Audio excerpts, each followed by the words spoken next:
Most people choose a dog breed based on a reputation. The Golden Retriever is gentle. The Border Collie is smart. The Pitbull is dangerous. The Chihuahua is feisty. The Labrador is easy. These reputations travel through culture with the confidence of established fact, repeated in conversations, reinforced by media, treated as reliable predictions of what a specific dog will be like before anyone has met her. Most of them are incomplete. Some of them are significantly wrong, and the gap between the reputation and the reality is where millions of dogs end up in shelters every year, because the owner chose a reputation and received an individual and was not prepared for the distance between them. This is not a video about which breeds are good or bad.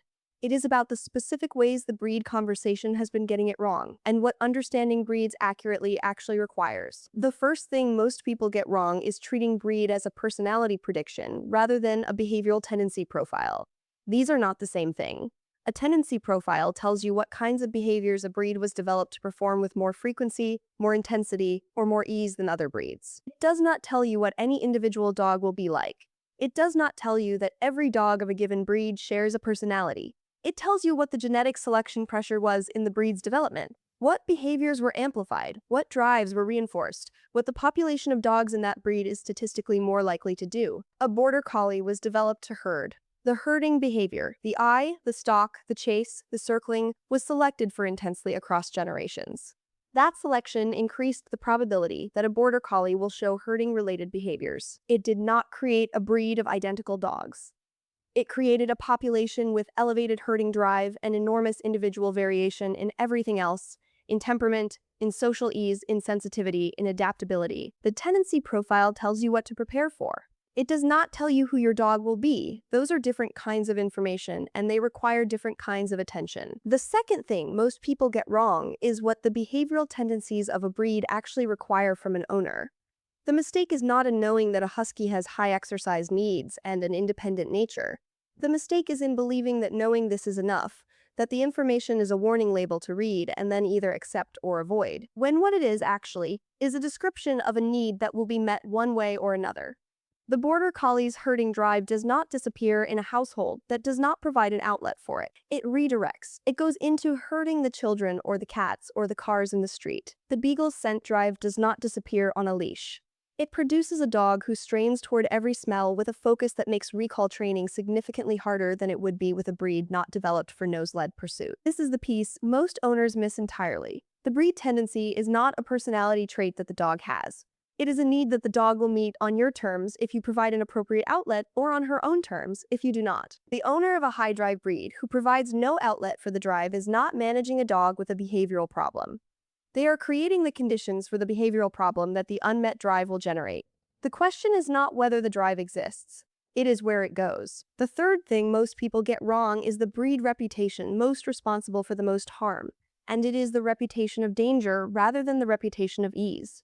The behavioral research on breed and aggression is not ambiguous. Studies examining bite incidents, aggression assessments, and behavioral testing across breeds have consistently found that the predictive value of breed alone for individual aggression is low. What predicts individual aggression reliably is not the breed on the dog's registration. It is the dog's socialization history, the dog's training history, the dog's history of abuse or neglect, and the specific context of the incident. A dog who is socialized appropriately, trained with positive methods, and has no history of abuse is unlikely to bite regardless of breed. A dog who is isolated, abused, and untrained is a significant bite risk regardless of breed. The breed is a smaller variable in the individual prediction than almost every cultural conversation about dangerous breeds suggests. Long-term behavioral observation of dogs across breed-specific legislation jurisdictions, places that have banned specific breeds, has found no consistent reduction in bite incidents following the legislation.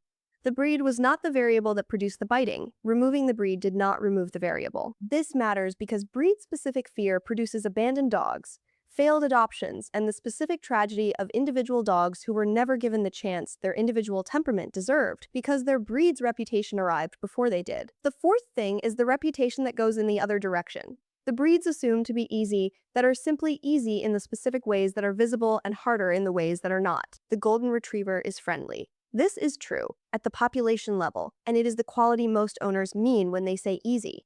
but friendly is one dimension of a dog's behavioral profile. The Golden Retriever also has high energy demands, a strong retrieving drive that produces an oral fixation in under-exercised individuals. A social need that is not trivially met by simply having a friendly dog in a household that is not providing adequate social and physical stimulation. The owners who brought home a Golden because they wanted easy and found that easy meant something more specific than they expected. They were not wrong about the breed. They were working with an incomplete description of it. Friendly is not the same as low maintenance. The reputation communicated one dimension and left the others unaddressed. Every breed has dimensions its reputation does not cover. Every reputation is a compression of something more complex into something more memorable. And every dog received in place of the reputation she represents is an individual with a specific temperament, specific history, specific needs, some of which align with the reputation and some of which are entirely her own. Most people approach breed selection by finding a reputation that matches what they want and adopting it as a prediction. Flip that entirely. Approach breed as a description of what a dog will need from you, what drives will require outlets, what tendencies will produce what behaviors under what conditions, what the genetic selection pressure of the breed's development suggests about the specific challenges the breed tends to present. Use that description to ask whether you are equipped to meet those needs, not whether the reputation sounds pleasant. The pleasant-sounding reputation and the accurate description of what a dog requires are often significantly different documents. The owner who reads the second one, rather than the first, is the owner who brings home the right dog. Not because the breed is the right breed, but because the owner's preparation matches the dog's actual needs rather than the cultural story about them. Think about the breed information you have been carrying, the reputations you have accepted without examining them, the dangerous breed you have been afraid of, the easy breed you have been drawn to, the smart breed you have been considering. Now, think about what those reputations leave out. The socialization history that matters more than the breed for predicting bite risk, the specific outlet that the herding drive requires or it goes somewhere else, the dimension of the friendly breed that the friendliness reputation does not include. The dog behind the reputation is almost always more complex, more specific, and more individual than the reputation prepared you for. She is not more than her breed. She is more than the reputation of her breed, which is a different thing entirely, and a distinction that makes all the difference. She is not her breed's story. She is her own. And she deserves an owner who arrived prepared for her specifically, not for the reputation that preceded her. What breed do you have? And has anything about her surprised you compared to what you expected from the breed? Tell me in the comments. If this is the kind of watching you want to keep doing, subscribing means the next one finds you.